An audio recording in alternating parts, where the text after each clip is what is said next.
So, D, I think this is our first time actually talking about this next program that we're going to be talking about here on Group Chat Football Live, and that's BYU. As huge news for them over the weekend with four-star McKay Madsen committing to the Cougars, a top 200 recruit in the class according to 247 Sports, and he committed during the Navy All-American game. Guy who plays both sides of the football. He's a linebacker. He's a running back. He's explosive as I'll pull up some of the clips here. But BYU beats out the likes of Oregon, Arizona, and UCLA as they're winning some recruiting battles these days. We see on the basketball side, they just landed AJ DeBonsa, biggest recruit in the country, and he has a nice NIL package waiting for him there. So BYU, huge pickup here with McKay Madsen.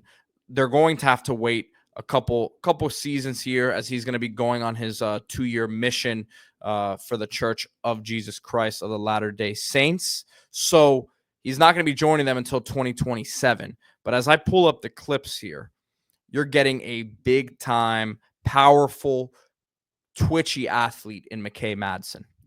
Yeah, this is a freak, right? That's the only way to describe it. You look at some of the track stuff. So in California, state champion in the shot put 62 and 9.5, which is freakish.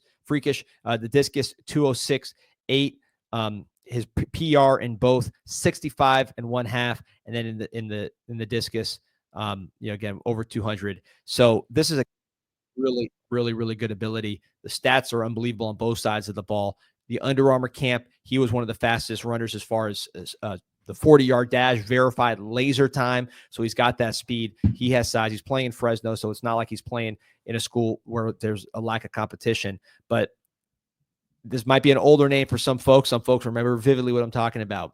Watching him at running back reminds me a ton of Luke Staley, who was a elite college football running back for BYU in the early 2000s. He just look, obviously, maybe it's because it's a white running back. That's going to be the easy comparison. But just even the running style, the body type, the way they're built, kind of upright runners, but super athletic and guys that can make big plays that weren't just pounding it out. That had the ability to be explosive. I think Luke Staley had a yard per carry over 8 as yards in his last season of college football. So this is a guy who can do that. Obviously, on the defensive end, tons of upside there with his explosiveness, all those throwing events. This guy can explode through tackles. But I think offense, to me, is a reasonable fit for him, especially at BYU.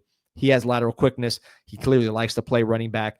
Talking to people or reading about some of the reports from this guy, they're talking about him as wanting to play offense. Which again, just watching him here and looking at some of these numbers, I think he has more than enough to play offense at BYU. Assuming he comes back from the mission ready to go, which I have no reason to think he won't. His size will play up a running back. The speed is there. And again, BYU fans in the comments, let me know if I'm off base here, but just the gait, the way he looks, the size, it's Luke Staley to me. If he's anything like Luke Staley, we'll be talking about one of the best players in college football. Yeah, I saw something there on Twitter on the clip I was showing before that said Cam Scattaboo as well, but I think he's got a little bit more agility. Yeah, so obviously the white running back comparisons are going to be apparent. But yeah, I think Scattaboo to me was very much contact balance, right, bouncing off people like a pinball. I mean, this guy's just a freak athlete. Now, Scattaboo was a really good athlete as well, but this guy is extremely athletic. He's been a linebacker. You're talking about one of the best linebacker athletes in America, which I think some teams would want to do. But look, what I've seen over the years is you don't just put players where you want them to be if they've been super productive at their chosen position. Better bet with a kid like this who's such a talent. You let them play their chosen position, and if they can, and let them compete. And if they can't cut it, you say, okay, listen, this is where you're stacking up here on this depth chart. We think your future is better served at another position. If he comes in and says, I want to play running back, and he's your best running back, well, you keep him at running back. You saw Marshall Faulk back in the day for San Diego State. The reason he ended up at San Diego State is because he wanted to go to Miami, and Miami recruited him at cornerback. However, from the Miami standpoint, Jim Kelly wanted to play quarterback. Penn State told him linebacker. Clint Portis wanted to play running back. Florida, his hometown school, told him safety. So you want to get guys to play the position they want to play at first. And if they can't hack it, you move it. Just get the freak talent in the building. And BYU has done that. Not always you see BYU getting these commitments during these All-America games. This was a huge one for him. And he overtakes Austin Peay as the highest rated recruit in BYU's class.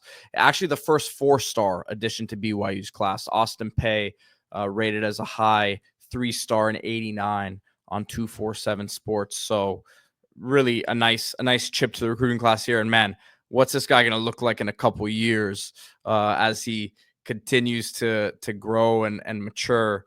He's going to be a grown man, as he already pretty much is, as we saw with some of those clips. No, it's going to be fun to watch, man. I'm excited to see what he does. It's always cool when you see these just, again, unique, freaky athletic players. We'll have to wait a little bit for this one, but they, BYU, their program is back up and running. They were so fun to watch this year, and year in, year out, one of the most consistent, exciting, unique programs in college football.